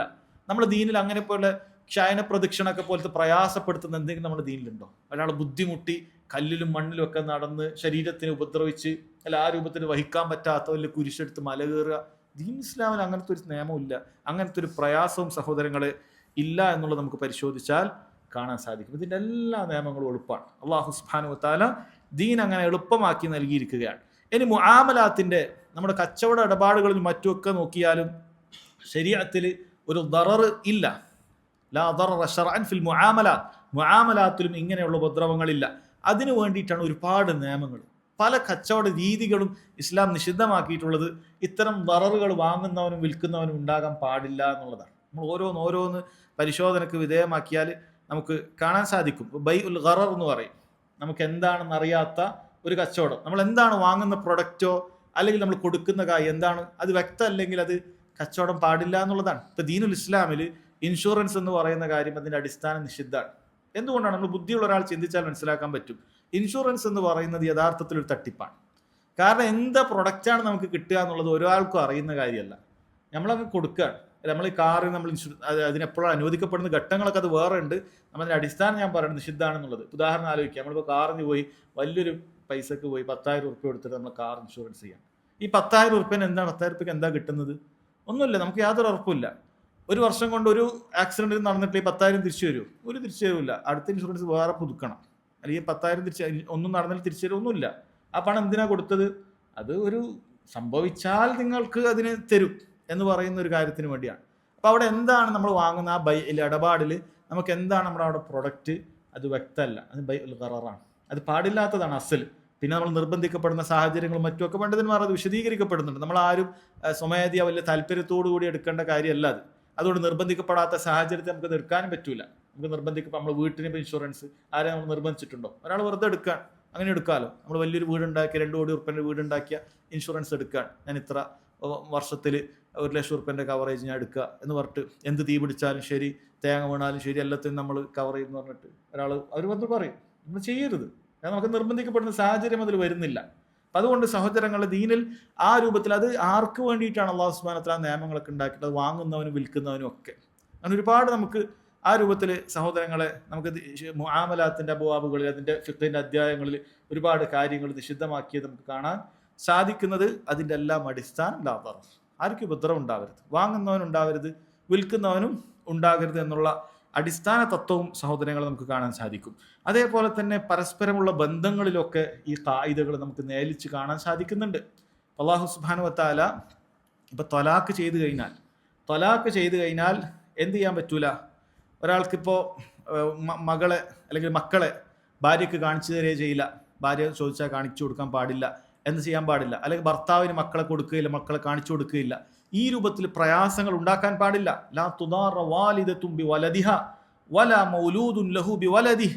ഒരു പുരുഷന് അയാൾക്ക് മക്കളുടെ വിഷയത്തിൽ എന്ത് ചെയ്യാൻ പറ്റില്ല? അയാളെ ഉപദ്രവിക്കാൻ പറ്റൂല. ഒരു സ്ത്രീ മക്കളുടെ വിഷയത്തിൽ അവളെയും ഉപദ്രവിക്കപ്പെടാൻ പാടില്ല എന്നുള്ളതാണ്. അവൾക്ക് അതിൻ്റെ ഹക്ക് കൊടുക്കണം. ചിലപ്പോൾ മുലകൂടി മാറാത്ത പ്രായമുള്ള കുട്ടിയാണെങ്കിൽ ഉമ്മക്കാണ് അതിൻ്റെ എന്തുള്ളത്, മുലകൂടി കൊടുക്കാനുള്ള ഹക്കുള്ളത്. അപ്പം നിനക്ക് തരില്ല എന്ന രൂപത്തിലുള്ള ദീനിൽ അങ്ങനെയില്ല. എന്ത് തരത്തിലുള്ള പ്രശ്നങ്ങൾ ഉണ്ടായി പിരിഞ്ഞാലും ശരി, അതില്ല. അതേപോലെ തന്നെ ജാഹിലിയത്തിൽ ഈ രൂപത്തിൽ ദററുണ്ടാക്കുന്ന കാലഘട്ടം ഉണ്ടായിരുന്നു എന്നാണ്. അഥവാ അവരെന്ത് ചെയ്യുന്നു വെച്ചാൽ ജാഹിലിയത്തിൽ ആദ്യം ഈ 3 തലാഖില്ല. ജാഹിലിയത്തിൽ ഉണ്ടായിരുന്നത് അങ്ങനെ ഒരുപാടാണ്. ഒരു സ്ത്രീയെ ഒരാൾക്ക് ആവശ്യമില്ലെങ്കിൽ ഇഷ്ടമില്ലെങ്കിൽ അവൻ എന്ത് ചെയ്യും? തലാഖ് ചെയ്യും. തലാഖ് ചെയ്ത് എന്ത് ചെയ്യണം? ഇരിക്കണം. അപ്പോൾ വേറെ കല്യാണം കഴിക്കാൻ പറ്റൂല. എന്നിട്ട് ആ പീരീഡ് അവസാനമാകുന്ന സമയത്ത് അവൻ പറയും, ഞാൻ തിരിച്ചെടുത്തിരിക്കുന്നു, രാജാത്തു, ഞാൻ നിന്നെ തിരിച്ചെടുത്തിരിക്കുന്നു എന്ന് പറയും. തിരിച്ചെടുക്കും. അങ്ങനെ പിന്നെയും കുറച്ച് കഴിയും. പിന്നെയും അവൾ എന്ത് ചെയ്യും? തലാഖ് ചെയ്യും. പിന്നെ അവളുടെ കാലഘട്ടം കഴിയും. അങ്ങനെ അവസാനമാകുന്ന സമയത്ത് 3 മാസത്തോളം ആകും. അവസാനമാകുന്ന സമയത്ത് അവൻ തിരിച്ചെടുക്കും. പിന്നെ അവളെ തലാഖ് ചെയ്യും. അപ്പോൾ ആദ്യ കാലഘട്ടത്തിൽ അങ്ങനെ ഉണ്ടായില്ല. അപ്പോൾ അല്ലാഹു സുബ്ഹാനഹു വ തആല 3 തലാഖായി അതിനെന്ത് ചെയ്തിട്ടുണ്ട്? നിശ്ചയിക്കുകയാണ് ചെയ്തത്. 3 ആക്കി കുറച്ചു. അത് തന്നെയും ഒരാൾക്ക് ഈ ഉദ്ദേശത്തിൽ ചെയ്യാൻ പാടില്ല എന്നാണ് പറയുന്നത്. ഒരാൾക്ക് ആവശ്യമില്ലെങ്കിൽ അവളെ തലാക്ക് പിന്നെ തിരിച്ചെടുക്കരുത്. നിനക്ക് ആവശ്യമേ ഇല്ല, അവളെ ഉപദ്രവിക്കുന്നതിന് വേണ്ടിയിട്ട് എന്ത് ചെയ്യും, ആളുകൾ തലാക്കിയിട്ട് അവസാനത്തെ തിരിച്ചെടുക്കും. അങ്ങനെ ഒരു വർഷം അവൾക്ക് വേറൊരാളെ വിവാഹം ചെയ്യാൻ പറ്റൂല. അല്ലെങ്കിൽ കാലഘട്ടം കഴിഞ്ഞിട്ട് വേണം അവൾക്ക് വേറൊരു വിവാഹം ചെയ്യണമെങ്കിൽ അവൾക്ക് ചെയ്യാൻ. പക്ഷേ അവളെ ഉപദ്രവിക്കുന്നതിന് വേണ്ടിയിട്ട് എന്ത് ചെയ്യും, ഓരോ പ്രാവശ്യം തിരിച്ചെടുത്ത് പിന്നെയും ഒഴിവാക്കും, പിന്നെയും തിരിച്ചെടുത്ത് പിന്നെയും എന്ത് ചെയ്യും, തലാഖ് ചെയ്യും. ഇത് പാടില്ല എന്നാണ്. വലാ തുംസികൂഹുന്ന ദിറാറൻ ലിതഅ്തദു, അല്ലാഹു സുബ്ഹാനഹു വ തആല പറഞ്ഞത് സഹോദരങ്ങളെ ആ നിലക്കാണ്. അവളെ ഉപദ്രവിക്കാനായിട്ട് നീ പിടിച്ചു വെക്കാൻ പാടില്ല എന്ന് അല്ലാഹു തആല പറഞ്ഞിട്ടുണ്ട്. അപ്പോൾ എല്ലാ നിലക്കും ദീനുൽ ഇസ്ലാമിൽ നമ്മൾ നോക്കിക്കഴിഞ്ഞാൽ ദററുകളെ എന്ത് ചെയ്യാണ്, പാടില്ല. ദീനുൽ ഇസ്ലാം അങ്ങനെ ഉപദ്രവം ഉണ്ടാക്കുക എന്നുള്ളത് പാടില്ലാത്ത കാര്യമായിട്ട് പറയുന്നുണ്ട്. അതുകൊണ്ട് തന്നെ പണ്ഡിതന്മാർ അതിൽ നിന്നൊരു അസ്ല് പറഞ്ഞ് കാണാൻ സാധിക്കും. അൽ അസ്ലു ഫിൽ മദാരി അത്തഹരീം, ഉപദ്രവം ഉണ്ടാക്കുന്ന കാര്യങ്ങളുടെ അടിസ്ഥാനം അത് നിഷിദ്ധമാണ് എന്നാണ്. ഒരു കാര്യം ബുദ്ധിയുള്ള ആളുകളൊക്കെ സമ്മതിക്കുന്ന കാര്യമാണ്. ഒരു കാര്യത്തിന് ഭയങ്കരമായ ഉപദ്രവമുണ്ട് എന്ന് പറഞ്ഞാൽ, യാതൊരു സംശയമില്ലാത്ത നിലക്ക് ഉപദ്രവമുണ്ട് എന്ന് പറഞ്ഞാൽ അത് ഹറാമാണ് എന്നാണ് അതുകൊണ്ട് ഉദ്ദേശിക്കുന്നത് എന്നാണ്. അപ്പം എന്താണ് ഉപദ്രവം ഉണ്ടാക്കുന്ന കാര്യം? അത് പണ്ഡിതന്മാർ പറയാറുള്ളത് അന്ന ദററഹു അക്സറു മിൻ മസ്ലഹത്തിഹി ഔ മസാവി ലി മസ്ലഹത്തിഹി, അതിൻ്റെ അതിലെന്തെങ്കിലുമൊക്കെ ഒരു ഉപകാരം ഉണ്ടാവുമല്ലോ, ആ ഉപകാരത്തിന് തതുല്യമായ ഉപദ്രവം ഉണ്ട് അല്ലെങ്കിൽ അതിനേക്കാൾ ഉപദ്രവം ഉണ്ടെങ്കിൽ അത് ദററാണ്. ഒരു കാര്യത്തിന് എല്ലാ കാര്യത്തിനും എന്തെങ്കിലും ഒരു ഉപകാരം ഉണ്ടാവും. കള്ളിന് ഉപകാരമുണ്ട്, അല്ലാഹു സുബ്ഹാനഹു വ തആല ഖുർആനിൽ പറഞ്ഞിട്ടുണ്ട്, കള്ളിന് ഉപകാരമുണ്ട്. അപ്പം അത് നമ്മൾ നിഷേധിക്കേണ്ട ആവശ്യമൊന്നുമില്ല. ചിലപ്പോൾ ചില ഡോക്ടർമാർ കാര്യമായിട്ടൊക്കെ പറയും കള്ളു കുടിച്ചാൽ ചിലപ്പോൾ ഭയങ്കര ടെൻഷനൊക്കെ മാറും, ശരിയാണ്. പക്ഷെ അതിനേക്കാൾ ഉപദ്രവം അതുകൊണ്ടുണ്ട്, യാതൊരു സംശയവുമില്ല. അല്ലെ, ശരീഅത്തിന്റെ നിയമം നോക്കാതെ തന്നെ നമ്മൾ ഭൗതികമായ പഠനങ്ങൾ പഠിച്ചാൽ തന്നെ അത് അതിനേക്കാൾ ഉപദ്രവം ഇപ്പുറത്തുണ്ട് എന്നുള്ളത് ബുദ്ധിമാന്മാരായ എല്ലാവരും ഏകോപിച്ചിട്ടുള്ള കാര്യമാണ്. ദീനുൽ ഇസ്ലാമിൽ അത് പാടില്ല എന്നുള്ളതാണ്. ശരീഅത്തിൽ അതിന് വിലക്ക് വേറെയും വന്നു, അതുകൊണ്ടുണ്ടാകുന്ന വിലക്ക് വേറെയും വന്നു. കാരണം ശരീഅത്ത് അഖ്ലിനെ, മനുഷ്യന്റെ ബുദ്ധിയെ സംരക്ഷിക്കാൻ ഉദ്ദേശിച്ചിരിക്കുന്നു. മനുഷ്യന്റെ ബുദ്ധിയെ ആളുകൾക്ക് കളിക്കാനുള്ളതല്ല. ഈ ലഹരി ബാധിച്ചുകൊണ്ട് വിഡ്ഢിയായി ശരീഅത്തിന് വിരുദ്ധമായ പ്രവർത്തനങ്ങൾ പ്രവർത്തിക്കാനുള്ളതല്ല. അത് നിലക്ക് വേറെയും അതിന് എന്ത് ചെയ്തിട്ടുണ്ട്, സഹോദരങ്ങളെ നിഷിദ്ധമാക്കിയിട്ടുണ്ട്. അപ്പോൾ ഇവിടെ ഒരു കാര്യത്തിന് ഒരു ചെറിയൊരു ഉപകാരം ഉണ്ടാകും, പക്ഷെ അതിന് കണക്കായ ഉപദ്രവം ഉണ്ടെങ്കിൽ അല്ലെങ്കിൽ അതിനേക്കാൾ ഉപദ്രവം ഉണ്ടെങ്കിൽ അത് ഉപദ്രവമായ ദാറായ കാര്യമാണ് എന്നാണ്. എന്നാൽ നാഫിയായ കാര്യമാണെങ്കിലോ നേരെ തിരിച്ചാണ്. അന്ന മസ്ലഹത്തഹു അക്സറു മിൻ ദററിഹി, ചെറിയ ദററുണ്ടാകും, ചെറിയ കുഴപ്പത്തേലും ഉണ്ടാകും, പക്ഷെ അതിൻ്റെ ഉപകാരം അതിനേക്കാൾ ഏറെ ഉണ്ടെങ്കിൽ അതാണ് എന്നാണ്. അതുകൊണ്ട് അവർ പറഞ്ഞു അൽ അസ്ലു ഫിൽ മനാഫി അൽ ഇബാഹ വൽ അസ്ലു ഫിൽ മദാരി അത്തഹരീം, ഉപകാരമുള്ള കാര്യങ്ങൾക്ക് അസ്ല് അനുവദനീയമാണ് എന്നാണ്, ഉപദ്രവമുള്ള കാര്യങ്ങൾക്ക് അസ്ല് നിഷിദ്ധമാണ് എന്നാണ്. എന്ന് പറഞ്ഞാൽ ഒരു കാര്യം ഉപകാരമുള്ള കാര്യമാണെങ്കിൽ പിന്നീട് അത് നിഷിദ്ധമാണെന്ന് പറയുന്നവനാണ് തെളിവ് കൊണ്ടുവരേണ്ടത്. അത് ഇന്ന കാര്യങ്ങൾ കൊണ്ട് നിഷിദ്ധമാണ് എന്ന് പറയാം. ഒരാൾ മൈദ നിഷിദ്ധമാണ് എന്ന് പറയുകയാണെങ്കിൽ ആ തെളിവ് പ്രത്യേകം കൊണ്ടുവരണം. കാരണം മൈദ ഭയങ്കരമായ ഉപദ്രവം ഉണ്ടാക്കുന്നതാണെന്ന് അറിയപ്പെട്ട ഒരു കാര്യമൊന്നുമല്ല. ആളുകൾ എല്ലാ സ്ഥലത്തും, ലോകത്ത് പല സ്ഥലത്തും അത് ഉപയോഗിക്കുന്നുണ്ട്. ഷെയ്ഖ് സുലൈമാൻ റോഹിൽ അത് പറയുന്നുണ്ട്. ചില ആളുകൾ ഈ വിഷയത്തിൽ അതിര് കവിഞ്ഞുകൊണ്ട് പെപ്സി ഹറാമാണ്, ഷുഗർ ഹറാമാണ്, ആ നിലക്കൊക്കെ പറയും. ശരിയാണ്, അതിനൊക്കെ ദറർ ഉണ്ടോ എന്ന് ചോദിച്ചാൽ ഉണ്ട്. പക്ഷേ അത് ഏത് നിലക്കാണ് ദറർ ഉണ്ടാകുന്നത്? അത് അതിൻ്റെതായ അമിതമായ ഉപയോഗം മറ്റൊക്കെ ഉണ്ടാകുമ്പോഴാണ്. അതൊരാൾ കുറഞ്ഞ അളവിൽ ഒരാൾ ഉപയോഗിച്ചു എന്നുള്ളത് കൊണ്ട് വലിയ നിലക്ക് ഉപദ്രവം ഉണ്ടാക്കുന്ന ഒരു കാര്യമല്ല. അല്ല, ഒരാൾക്ക് ഓരോരുത്തരെയും അവനവൻ്റെ ആരോഗ്യ അവസ്ഥയും അവനവൻ്റെ പ്രായവും അവനവൻ്റെ ഉള്ള രോഗമൊക്കെ നോക്കിയിട്ട് ഈ കാര്യങ്ങൾ ഏത് ഭക്ഷണം വേണമെങ്കിലും കൂടുതലോ കുറക്കൊക്കെ ചെയ്യാം. ചില ആൾക്ക് വെള്ളം തന്നെ അധികം കുടിച്ചാൽ പ്രശ്നമുള്ള ആളുകളുണ്ടാകും. അതാ നിലക്കല്ല. അപ്പം അതുകൊണ്ട് നമ്മൾ ആ നിലക്ക് അത് നിഷിദ്ധമാക്കാൻ പാടില്ല. അതേപോലെ ചില ആളുകൾ കോഫിയും ചായയൊക്കെ കുടിക്കുന്ന ഷെയ്ഖ് സുലൈമാൻ റോഹിൽ പറയുന്നുണ്ട് അതൊക്കെ നിഷിദ്ധമാണ് എന്ന് പറയും. അത് ശരിയല്ല. കാരണം അത് ആ നിലക്ക് അങ്ങനെ ഒരു ഉപദ്രവമാണ്, പൂർണ്ണമായ ഉപദ്രവമാണ് എന്ന് തെളിയിക്കപ്പെട്ട ഒരു കാര്യമല്ല. അതല്ല എങ്കിൽ ഏതൊരു ദറർ ഉണ്ടാക്കുന്ന, ഉപദ്രവം ഉണ്ടാക്കുന്ന കാര്യത്തിൻ്റെയും അടിസ്ഥാനം അത് നിഷിദ്ധമാണ് എന്നാണ് അദ്ദേഹം പറഞ്ഞിട്ടുള്ളത്. അതുപോലെ തന്നെ നോക്കൂ, അല്ലാഹു സുബ്ഹാനഹു വ തആല പറഞ്ഞിട്ടുണ്ട് വയുഹില്ലു ലഹുമുത് ത്വയ്യിബാത്ത് വയുഹർരിമു അലൈഹിമുൽ ഖബായിസ്. ത്വയ്യിബാത്ത് അല്ലാഹു സുബ്ഹാനഹു വ തആല നമുക്ക് അനുവദിച്ചു തന്നിട്ടുണ്ട്. ഖബീസായ മ്ലേച്ഛമായ കാര്യങ്ങൾ അല്ലാഹു സുബ്ഹാനഹു വ തആല നിഷിദ്ധമാക്കിയിട്ടുണ്ട്. അതുകൊണ്ട് തന്നെ അവർ പറഞ്ഞു അന്നൽ അസ്ല ഫിൽ ഖബീസി അന്നഹു ഹറാം, ഒരു കാര്യം മ്ലേച്ഛാണെങ്കിൽ അത് ഹറാമാണ് എന്നുള്ളതാണ് അസ്ല് എന്നാണ് അദ്ദേഹം പറഞ്ഞിട്ടുള്ളത്. അതുകൊണ്ട് തന്നെ സഹോദരങ്ങൾ, ഈ ഹദീസ് ഒരുപാട് സ്ഥലത്ത് പ്രയോഗിക്കപ്പെടുന്ന ഒരു കാര്യമാണ്. ഈ ഹദീസ് ഒരുപാട് സ്ഥലത്ത് പ്രയോഗിക്കപ്പെടുന്ന കാര്യമാണ്. അതിനവർ ചിലർ ലാ ദററ വലാ ദിറാർ എന്നുള്ള ഖായിദ പറഞ്ഞിട്ടുണ്ടെങ്കിൽ വേറെ ചിലർ ദറർ യുസാൽ, ദറർ നീക്കപ്പെടണം, ഒരു ഉപദ്രവം ഉണ്ടെങ്കിൽ അവിടെ നീക്കപ്പെടണം എന്നാണ്. അതേപോലെ തന്നെ പണ്ഡിതന്മാർക്കിടയിൽ, ഫുഖഹാക്കൾക്കിടയിൽ, കർമ്മശാസ്ത്ര പണ്ഡിതന്മാർക്കിടയിൽ ഒരു ഖായിദ അവർ ഇങ്ങനെ പറയാറുണ്ട് അന്നൽ ഖദീമ യുത്രഖു അലാ ഖദമിഹി മാ യുഗയ്യർ. ഒരു കാര്യം പഴയതാണെങ്കിൽ അത് അങ്ങനെ തന്നെ വെക്കുക, അത് മാറ്റത്തിനൊന്നും വിധേയമാക്കണം. ഒരു കാര്യം പണ്ടേ അങ്ങനെ തന്നെയാണുള്ളതെങ്കിൽ അതിന് അങ്ങനെ മാറ്റേണ്ടതില്ല. ഉദാഹരണത്തിന് ഒരാളുടെ ഇവിടെ അദ്ദേഹം പറയുന്നുണ്ട്, ഒരാളുടെ വീട്ടിൽ നിന്ന് വെള്ളം അത് പുറത്തേക്ക് ഇങ്ങനെ പോകുന്നുണ്ട്. അതിങ്ങനെ റോഡിലേക്ക് പോകുന്നു. പണ്ട് തൊട്ടേ അയാളുടെ വീട്ടിൽ നിന്ന് അങ്ങനെ റോഡിൽ നിന്ന് പുറത്തേക്ക് ഇങ്ങനെ വെള്ളം പോകുന്നുണ്ട്. അതുകൊണ്ട് ആർക്കും ഒരു ഉപദ്രവം ഇത്ര കാലം ഉണ്ടെങ്കിൽ അത് അങ്ങനെ തന്നെ വെച്ചാൽ മതി എന്നാണ് അത് പൊതുവായിട്ടുള്ള തത്വം പറയുന്നുണ്ട്. പക്ഷേ അങ്ങനെ ഒരു കാര്യം ഉണ്ടായത് പുതുതായിട്ട് പുതിയൊരു ഉപദ്രവം അവിടെ ഉണ്ടായിട്ടുണ്ടെങ്കിൽ ചിലപ്പോൾ ഈ വെള്ളം കുറേ കാലം പോയത് വയലിലായിരിക്കും. പിന്നീട് ആ വയലിൽ ഒരാൾ നികത്തിയിട്ട് അവിടെ ഒരു വീട് വെച്ചിട്ടുണ്ടാവും. പിന്നെ ഇയാളെ വെള്ളം പോകുന്ന ഇയാളെ വീട്ടിലായിരിക്കും. അവിടെ പുതിയൊരു കാര്യം വന്നു. അപ്പം അങ്ങനെ വന്നിട്ടുണ്ടെങ്കിൽ അവിടെ എന്ത് ചെയ്യണം? അവർ പറയും അൽദററു ലാ യകൂനു ഖദീമൻ. പണ്ടേ ഉണ്ടെന്ന് പറഞ്ഞിട്ടൊരു ദററ് പാടില്ല. പണ്ടേ നമ്മളെ പണ്ട് തൊട്ടേ അങ്ങനെ വെള്ളം പോകുന്നതാണ് എന്ന് പറഞ്ഞിട്ട് അവിടെ നിലനിൽക്കരുത്. മറിച്ച് അതെന്ത് ചെയ്യേണ്ടതുണ്ട്? അത് നീക്കം ചെയ്യേണ്ടതുണ്ട് എന്നാണ് പറയുന്നത്.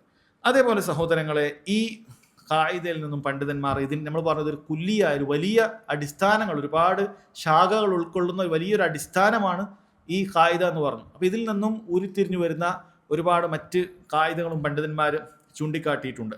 അതിൽപ്പെട്ടതാണ് അവർ പറഞ്ഞു തുദ്ഫഉൽ മഫ്സദത്തുൽ കുബ്റ ബിൽ മഫ്സദത്തി സുഗ്റ. എപ്പോഴും രണ്ട് ഉപദ്രവങ്ങൾ നമ്മൾ മുന്നിലേക്ക് വരുന്ന സമയം രണ്ടിലേതെങ്കിലും ഒരു ഉപദ്രവം നടക്കും. രണ്ടാലൊരു ഉപദ്രവം അവിടെ നടക്കും.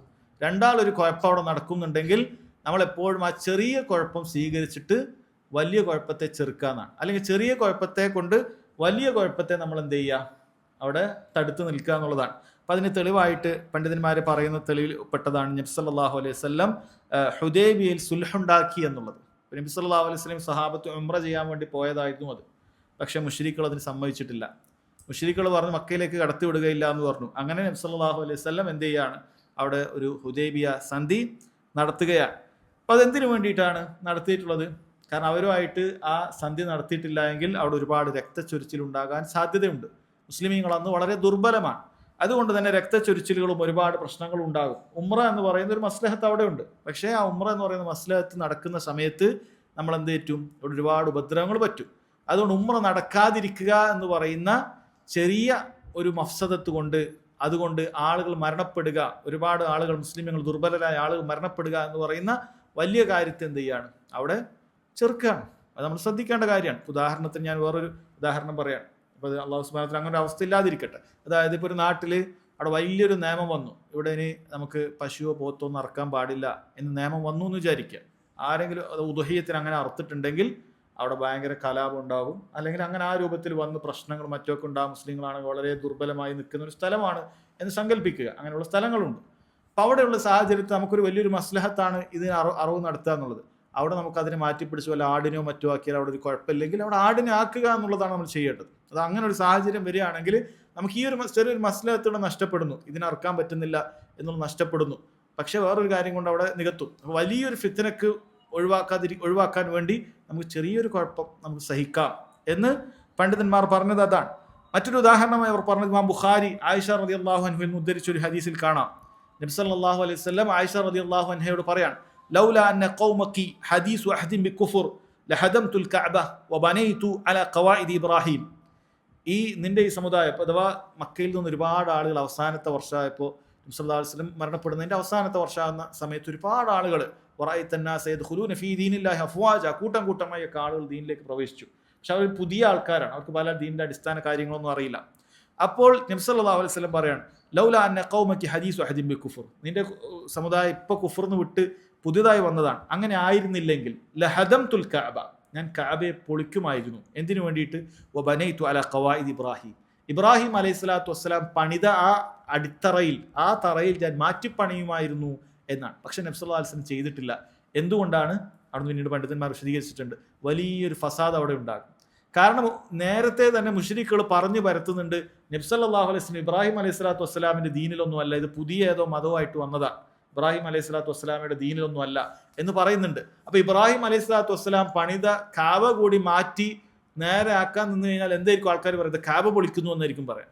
കാബ പൊളിക്കുന്നു എന്ന് പറയും. യഥാർത്ഥത്തിൽ കാബ അത് നമ്മൾ ഇന്ന് കാണുന്ന രൂപത്തിലല്ല, അതൊരു ചതുര ആകൃതിയിലല്ല കാബ എന്ന് പറയുന്നത്. അല്ലെ, ഇത് ആളുകൾ ഹിജർ ഇസ്മായിൽ എന്ന് പറയാറുള്ള യഥാർത്ഥത്തിൽ പേരതല്ല. ആ ഒരു ഭാഗം കൂടിയിട്ട് അവിടെയും കൂടി കടന്നിട്ടാണ് നമ്മൾ എന്ത് ചെയ്യാറുള്ളത്? തവാഫ് ചെയ്യാറുള്ളത്. അതിൻ്റെ ഉള്ളിലൂടെ ചതുരാകൃതിയിൽ നമ്മൾ തവാഫ് ചെയ്താൽ തവാഫ് ശരിയാവില്ല. ആ ഹിജർ ഇസ്മായിൽ എന്ന് പറയുന്ന അർദ്ധ വൃത്താകൃതിയിലുള്ള ആ ഭാഗം കൂടി കവർ ചെയ്തിട്ട് വേണം നമ്മൾ തവാഫ് ശരിയാണെങ്കിൽ ശരിയാകാൻ. യഥാർത്ഥത്തിൽ കാബ അതുകൂടി ഉണ്ടെന്നാണ്. മുശ്രിക്കുകളുടെ കയ്യിൽ ഹലാലായ പണം ഇല്ലാതിരുന്നപ്പോൾ അവരിങ്ങനെ അത് പണി ഒഴിവാക്കി അവിടെ ചെറിയൊരു കെട്ട് മാത്രം കൊടുത്തതാണ്. അത് ഹലാലായ പണം ഇല്ലാത്തപ്പോൾ അവർ അങ്ങനെയാണ് പണി കഴിപ്പിച്ചത്. അപ്പം അങ്ങനെ അത് തുടർന്ന് പോരുകയായിരുന്നു. പിന്നീട് നബി സല്ലല്ലാഹു അലൈഹി വസല്ലം ഇങ്ങനെ ചെയ്യാതിരുന്നത് മാറ്റി പഴയ അഥവാ ഇസ്ലാമിന് ഭരണം കിട്ടിയ സമയത്ത് പോലും അത് ചെയ്യാതിരുന്നത് എന്തുകൊണ്ടാണ്? ഇങ്ങനെ ചെയ്തു കഴിഞ്ഞാൽ ആളുകൾ ഇവർ പറഞ്ഞ ഫിത്നക്ക് വകവെച്ചു കൊടുക്കുന്ന പോലെയാവും. ആളുകളൊക്കെ പറയാം, അതാ കണ്ടില്ലേ, നമ്മൾ നേരത്തെ പറഞ്ഞത് ഇബ്രാഹിം നബിയുടെ മതമൊന്നുമല്ല, ഇത് പുതിയ മതമായിട്ട് കൊണ്ടുവന്നതാണ് എന്നവർ പറയുന്നത് ആളുകൾ വിശ്വസിക്കുക. ഒരുപാട് ആളുകൾ ദീനുൽ ഇസ്ലാമിൽ നിന്ന് മുർത്തദ്ദായി പോകാനുള്ള സാധ്യതയുണ്ട്. അപ്പം അത് പാടില്ല. അതിനുവേണ്ടി നബി സല്ലല്ലാഹു അലൈഹി വസല്ലം ഈ ഒരു മസ്ലഹത്ത്, ചെറിയൊരു മസ്ലഹത്ത് അവിടെ മാറ്റി വെക്കുക. സഹോദരങ്ങളെ, നമ്മൾ പറഞ്ഞു വന്നത് ലാ ദററ വലാ ദിറാർ, ഉപദ്രവം ഉണ്ടാക്കാൻ പാടില്ല എന്ന് പറഞ്ഞതിൻ്റെ ആ അടിസ്ഥാന തത്വങ്ങളിൽ നിന്നും ഊരിത്തിരിഞ്ഞു വന്ന മറ്റ് ചില ഖായിദകളെ കുറിച്ചാണ്. അഥവാ തുദ്ഫഉൽ മഫ്സദത്തുൽ കുബ്റാ ബിൽ മഫ്സദത്തി സുഗ്റ, ചെറിയൊരു ഫസാദ് കൊണ്ട് വലിയൊരു ഫസാദിനെ ഒഴിവാക്കാൻ പറ്റുമെങ്കിൽ നമ്മൾ അങ്ങനെ ചെയ്യണം എന്നാണ്. അതിൻ്റെ അർത്ഥം എപ്പോഴും ചെറിയ ഫസാദ് ചെയ്യണം എന്നല്ല. നമുക്ക് എല്ലാ ഫസാദുകളെയും തുടച്ചു നീക്കിയിട്ട് നന്മകൾ മാത്രം ചെയ്യാൻ പറ്റുവാണെങ്കിൽ അങ്ങനെ തന്നെ ചെയ്യണം. അങ്ങനെ തന്നെയാണ് ചെയ്യേണ്ടത്. പക്ഷേ ഇവിടെ രണ്ടാമൊരു അവസ്ഥ ഉണ്ടാകും. ഒന്നുകിൽ നമുക്ക് വലിയ ഫസാദ് ഉണ്ടാകും, അല്ലെങ്കിൽ ചെറിയ ഫസാദ് ഉണ്ടാകും. അങ്ങനെയാണെങ്കിൽ നമ്മൾ എന്ത് ചെയ്യരുത്? വലിയ ഫസാദിന് വകവെച്ചു കൊടുക്കുന്ന വഴിവെക്കുന്ന കാര്യങ്ങൾ ഒരിക്കലും ചെയ്യരുത്. ആ ചെറിയ ഫസാദ് അവിടെ നിലനിന്നോട്ടെ എന്നാണ്. അഥവാ കാബ ഇപ്പോൾ ആ പഴയ പോലെ നിൽക്കുക എന്ന് പറയുന്നത് ഇബ്രാഹിം അലൈഹി സ്വലാത്തു വസ്സലാം പണിതതിൽ നിന്നും നമുക്കൊരു പ്രയാസമുള്ള കാര്യമാണ്, മഫ്സദ് തന്നെയാണ്. പക്ഷെ അതാണ് ആളുകളൊക്കെ മുർത്തദ്ദായി പോകുന്നതിനേക്കാളും നല്ലത് എന്നാണ് പറഞ്ഞിട്ടുള്ളത്. അതേപോലെ തന്നെ പണ്ഡിതന്മാർ പറഞ്ഞതാണ്, മുസ്ലിം ഭരണാധികാരികൾക്കെതിരെ പുറപ്പെടുന്ന വിഷയം അവർ ഇതിനുള്ള തെളിവായിട്ട് വന്നിട്ടുള്ളതാണ്. കാരണം ദീനുൽ ഇസ്ലാമിൽ ഒരു മുസ്ലിം ഭരണാധികാരി അക്രമിയാണെങ്കിൽ പോലും, നല്ലവനാണെന്നല്ല, അക്രമിയാണെങ്കിൽ പോലും അയാൾക്കെതിരെ എന്ത് ചെയ്യാൻ പാടില്ല? പുറപ്പെട്ടു പോകാൻ പാടില്ല. ഖുറൂജ് നടത്തുക എന്ന് പറയും. അയാൾക്കെതിരെ പ്രക്ഷോഭങ്ങൾ നടത്തി അയാളുടെ ഭരണത്തിൽ നിന്നും താഴെ ഇറക്കും എന്ന് പറഞ്ഞ് നടത്തുന്നതിനാണ് ഖുറൂജ് എന്ന് പറയുന്നത്. ദീനുൽ ഇസ്ലാം അത് കടുത്ത ഭാഷയിൽ വിലക്കിയിരിക്കുക. നബി സല്ലല്ലാഹു അലൈഹി വസല്ലമയുടെ നിരവധി ഹദീസുകൾ ആ വിഷയത്തിലുണ്ട്. അയാൾ എത്ര വലിയ ലാലിമാണെങ്കിലും അക്രമിയാണെങ്കിലും ക്ഷമിക്കണം എന്ന് പറയുന്ന ഒരുപാട് ഹദീസുകളുണ്ട്. എന്തുകൊണ്ടാണ് സഹോദരങ്ങളെ അതങ്ങനെ പറഞ്ഞിട്ടുള്ളത്? അതിതാണ്, ഇപ്പം ഈ ലാലിമായ അക്രമിയായ ഒരു ഭരണാധികാരിയിൽ നിന്നുണ്ടാകുന്ന ഒരു പ്രയാസം നമുക്കുണ്ട്. പക്ഷേ അവിടെ ആളുകളെല്ലാം കൂടി ഇറങ്ങിയിട്ട് അയാളെ താഴെ ഇറക്കി കഴിഞ്ഞാൽ മിക്കവാറും അവിടെ സംഭവിക്കുന്നത് എന്തായിരിക്കും? അയാൾ എല്ലാവരും കൂടി ഉപദ്രവിക്കുന്ന അവസ്ഥയിലേക്ക് എത്തുകയോ അതല്ലെങ്കിൽ അവിടെ ഒരു നാഥനില്ല കളരിയായി തീർന്ന് എല്ലാവരും ഭരണാധികാരികളാകുന്ന ഒരവസ്ഥയാവുകയാണ് ചെയ്യുക. അത് നമ്മൾ കാണാൻ പറ്റുന്ന ഒരു അവസ്ഥയാണ്. നേരത്തെ മിസ്റിലൊക്കെ മറ്റേ ഉണ്ടായിരുന്ന അറബ് വസന്തം എന്നൊക്കെ പറഞ്ഞിട്ട് ആളുകൾ ഉണ്ടാക്കിയ പ്രക്ഷോഭങ്ങൾ, അതിനുശേഷം അവിടെയുള്ള നിവാസികൾ തന്നെ പിന്നീട് പറയാൻ. അതേപോലെ തന്നെ ലബനാനിലും സിറിയയിലും ഒക്കെ ഉണ്ടായിരുന്ന ആ രൂപത്തിൽ മുമ്പുണ്ടായിരുന്ന പല പ്രശ്നങ്ങളിലും അവർ പറയും, ലിബിയയിലൊക്കെ പ്രത്യേകിച്ചും. നേരത്തെ അവിടെ ലിബിയയിൽ ഉണ്ടായിരുന്ന ഭരണാധികാരി അയാൾ ഒരു അക്രമിയായിട്ടാണ് ഉണ്ടായിരുന്നത്. പക്ഷേ അയാളെ പുറത്താക്കാൻ വേണ്ടി എല്ലാവരും കൂടി കുഴപ്പത്തിലാക്കി പുറത്താക്കിയതിനു ശേഷം പിന്നീട് ആരും ഒരു നാഥനില്ലാത്ത അവസ്ഥയിലാണ്. എല്ലായിടത്തും ഇതേപോലെ അക്രമവും മറ്റുമൊക്കെ അയച്ചുവിടുന്ന അവസ്ഥയുണ്ടായി. കാരണം അവിടെ കൃത്യമായിട്ടുള്ള നിയമങ്ങളോ ഒന്നുമില്ല, ആരും ചോദിക്കാനും ഇല്ല, പോലീസോ പട്ടാളോ ഒന്നുമില്ല, എല്ലാവരും കയറി തോന്നിയ അവസ്ഥയിലേക്ക് എത്തുകയാണ്. അപ്പോൾ ഒരു അക്രമിയായ ഒരു ഭരണാധികാരിയുടെ കീഴിൽ ഒരു ചിട്ടയോടുകൂടി ഒരു ഭരണം അവിടെ ഉണ്ടെങ്കിൽ അതാണ് എല്ലാം കൂടി നശിച്ചുകൊണ്ട് അവിടെ ആർക്കുമില്ല, ഒരാളും ഉണ്ടാവില്ല. ഇപ്പോൾ മോഷണങ്ങൾ നടക്കുന്നുണ്ടാവും, വ്യഭിചാരം നടക്കുന്നുണ്ടാവും, പ്രശ്നങ്ങൾ നടക്കുന്നുണ്ടാവും, ആരും ചോദിക്കാനും പറയാനും നിയമങ്ങളൊന്നുമില്ല, ഒരു ഭരണാധികാരിയും ഇല്ലാത്തൊരവസ്ഥയിലേക്ക് എത്തുന്നതെങ്കിൽ അത് പാടില്ല എന്ന് പറയാൻ കാരണം സഹോദരങ്ങളെ അതാണ്. അതുകൊണ്ടാണ് അവർ പറഞ്ഞത്, ഒരു കാഫിറായ ഭരണാധികാരിയാണെങ്കിൽ പോലും നമുക്ക് കഴിവില്ലെങ്കിൽ, അയാൾ കാഫിറായ ഭരണാധികാരി ആകുമ്പോഴാണ് പിന്നീട് അനുവാദം ഉണ്ടാകുന്നത് അയാൾ ഒഴിവാക്കാമെന്നുള്ളത്. പക്ഷെ അവിടെ പോലും കഴിവില്ലെങ്കിൽ നമ്മൾ ആ പണിക്ക് പോയി എന്ത് ചെയ്യരുത്? നിലവിലുള്ള സാഹചര്യത്തിനേക്കാളും മോശം അവസ്ഥയിലേക്ക് എത്തിക്കരുത് എന്ന് പറയുന്നത് ഇതൊക്കെ ഈ ഒരു കായിദയുടെ അടിസ്ഥാനത്തിലാണെന്നാണ്. അതേപോലെ അവർ പറഞ്ഞ ഈ കായിദയിൽ നിന്നും ലാ ദററ വലാ ദിറാർ എന്ന് പറയുന്നതിൻ്റെ അതിൽ നിന്നും ഉരുത്തിരിഞ്ഞു വന്നിട്ടുള്ള മറ്റൊരു അടിസ്ഥാനമായി അവർ പറഞ്ഞതാണ് ദർഉൽ മഫാസിദി മുഖദ്ദമുൻ അലൽ ജൽബിൽ മസാലിഹ്. ഒരു ഉപകാരം ഉണ്ടാകുക എന്നതിനേക്കാളും നമ്മൾ മുൻതൂക്കം നൽകേണ്ടത് ഒരു ഉപദ്രവത്തെ തടയുക എന്നുള്ളതാണ്. അത് രണ്ടും ഒരേപോലെ ഉണ്ടാകുന്ന സമയമാണ്. നമ്മൾ ചെയ്യേണ്ടത് ഉപകാരങ്ങൾ ഉണ്ടാക്കുകയും ഉപദ്രവങ്ങളെ തടയുകയും ചെയ്യുക എന്നുള്ളതാണ്. പക്ഷേ രണ്ടും കൂടി ഒരുമിച്ച് വരുന്ന സമയത്ത് ഒരു ഉപകാരം നമുക്ക് ലഭിക്കുന്നതിനേക്കാളും നല്ലതാണ് ഒരു ഉപദ്രവം നമുക്കവിടെ തടയുക എന്നുള്ളത് ആണ് ഇവിടെ പറയുന്നത്. ഇവിടെ അതിന് ഹദീസിൻ്റെ തെളിവായി കൊടുത്തിട്ടുള്ളത്, നബി സല്ലല്ലാഹു അലൈഹി വസല്ലം മസ്ജിദിൽ ഒരിക്കൽ ഒരു അറാബി കയറി വന്നു. അഥവാ ഒരു ഗ്രാമീണനായി, മസ്ജിദുമായിട്ടും മറ്റൊന്നും ബന്ധമില്ലാത്ത ദൂരസ്ഥലത്ത് താമസിക്കുന്ന വ്യക്തി. അയാൾ വന്നിട്ട് എന്ത് ചെയ്തു? അവിടെ ഒരു സ്ഥലത്ത് മൂത്രമൊഴിക്കാൻ തുടങ്ങി. അങ്ങനെ അത്രയും വിവരമില്ല, മസ്ജിദിൽ മൂത്രമൊഴിക്കാൻ പാടില്ല എന്നുള്ളത് പോലും വിവരമില്ല. അന്നത്തെ മസ്ജിദ് മണലാണ്, അല്ല അതിനൊരു മറിച്ചിട്ടുള്ള ബാക്കി മണലാണ്, അപ്പുറത്ത് പോലെ തന്നെയാണ് ഉണ്ടാവുക. അയാൾക്ക് അത്രയും വിവരമില്ല, മൂത്രമൊഴിക്കാൻ തുടങ്ങി. നബി സല്ലല്ലാഹു അലൈഹി വസല്ലം എന്ത് ചെയ്യാണ് ചെയ്തത്? സഹാബികൾ ആ വ്യക്തിക്കെതിരെ പുറപ്പെടാൻ പോയപ്പോൾ സഹാബികളാണ് തടഞ്ഞിട്ടുള്ളത്. അപ്പം അതിൽ നിന്ന് പണ്ഡിതന്മാർ പറഞ്ഞിട്ടുള്ള കാര്യം എന്താണ്? 2 കാര്യങ്ങളാണ് പറഞ്ഞിട്ടുള്ളത്. ഒന്ന്, ഇയാളുടെ മൂത്രം അവിടെ പെട്ടെന്ന് പിടിച്ചു വെച്ച് കഴിഞ്ഞാൽ അത് അയാൾക്ക് തന്നെ വലിയൊരു പ്രയാസം ഉണ്ടാക്കുന്ന കാര്യം. മൂത്രമൊഴിക്കുന്നതിന് പെട്ടെന്ന് പിടിച്ചു വെച്ചാൽ അയാൾക്ക് ശാരീരികമായ പ്രയാസം ഉണ്ടാകും. രണ്ടാമത്തേത്, ഇയാളുടെ മൂത്രം ഇവരെല്ലാവരും പുറകിലേക്ക് പോയ ആൾ എല്ലായിടത്തേക്കും മൂത്രം തെറിക്കാനും മറ്റുമൊക്കെ സാധ്യത ഉണ്ട്. അതുകൊണ്ട് അത് അവിടെ കഴിഞ്ഞോട്ടെ, പിന്നീട് ഒരു ബക്കറ്റ് വെള്ളം കൊണ്ടുവന്നിട്ട് അത് ഒഴിച്ചു കളയാനാണ് പറഞ്ഞത്. അതിനുശേഷം നബി സല്ലല്ലാഹു അലൈഹി വസല്ലം അയാൾക്ക് നല്ല ആൾക്ക് പറഞ്ഞു കൊടുക്കാൻ, മസ്ജിദ് എന്ന് പറഞ്ഞാൽ ഇങ്ങനെ ദിക്റിനും ഖുർആനും നിസ്കാരത്തിനൊക്കെ ഉള്ളതാണ്, ഇത് പാടില്ല എന്നുള്ളത് അയാൾക്ക് മാന്യമായി പറഞ്ഞു കൊടുക്കാൻ നബി സല്ലല്ലാഹു അലൈഹി വസല്ലം ആ ക്ഷമിച്ചതിൻ്റെ ഫലം അവസാനം കാണുന്നുണ്ട്. അയാൾ ദുആ ചെയ്തു, അള്ളാഹു മുഹമ്മദിന് കരുണ ചൊരിയണം, ബാക്കിയുള്ളവർക്ക് കരുണ കൊടുക്കരുത് എന്നാണ് അയാൾ പ്രാർത്ഥിച്ചത്. കാരണം അയാൾ ബാക്കിയുള്ള ആളുകൾ എല്ലാവരും അടിക്കാൻ പോയപ്പോൾ, പിടിച്ചു വെക്കാൻ പോയപ്പോൾ അയാൾക്ക് ദേഷ്യമാണ് ഉണ്ടായിട്ടുള്ളത്. അപ്പോൾ അവിടെ പണ്ഡിതന്മാർ പറഞ്ഞതാണ്, ഒരുപക്ഷെ ഇയാൾ ചിലപ്പോൾ ദീനിൽ നിന്ന് തന്നെ തെറിച്ചു പോകാനൊക്കെ സാധ്യത ഉണ്ട്. അപ്പം അവിടെ ചെറിയൊരു ഉപദ്രവത്തിന് വേണ്ടി വലിയൊരു ഉപദ്രവം നമ്മൾ ഉണ്ടാക്കരുത്. അഥവാ ചെറിയൊരു ഉപദ്രവമാണെങ്കിൽ അത് അവിടെ നിൽക്കലാണ് നല്ലത്. അതല്ലെങ്കിൽ ഒരു ഉപകാരം ഉണ്ടാകുന്നതിനേക്കാളും ഒരു ഉപദ്രവത്തെ ചെറുക്കുക എന്നുള്ളതാണ് എപ്പോഴും പരിഗണന കൊടുക്കേണ്ടത് എന്നാണ്. അല്ലാഹു സുബ്ഹാനഹു വ തആല പറഞ്ഞല്ലോ, വലാ തസുബ്ബുൽ ലദീന യദ്ഊന മിൻ ദൂനില്ലാഹ് ഫയസുബ്ബുല്ലാഹ അദ്വൻ ബിഗൈരി ഇൽം. അള്ളാഹുവിന് പുറമെ ആരാധിക്കപ്പെടുന്ന കുറേ ആളുകളുണ്ട്. അപ്പോൾ അവരെ നിങ്ങൾ പരസ്യമായിട്ട് ചീത്ത പറയാൻ നിൽക്കണ്ട.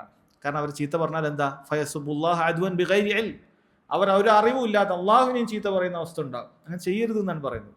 നമ്മൾ ഈ പറയുന്ന ആളുകൾ, അള്ളാഹുവിന് പുറമെ ആരാധിക്കപ്പെടുന്ന വസ്തുക്കളൊക്കെ അതിനെ തരംതാഴ്ത്തി കെട്ടുക എന്നുള്ളത് ദീനിന്റെ താല്പര്യത്തിൽപ്പെട്ട തന്നെയാണ്. പക്ഷേ അത് പരസ്യമായിട്ട് ഒരാൾ ചെയ്തു കഴിഞ്ഞാൽ എന്താ സംഭവിക്കുക? അവർ തിരിച്ച് അള്ളാഹുവിനെയും ചീത്ത പറയുന്ന അവസ്ഥ വരും. അതിന് നമ്മൾ വകവെച്ചു കൊടുക്കരുത്.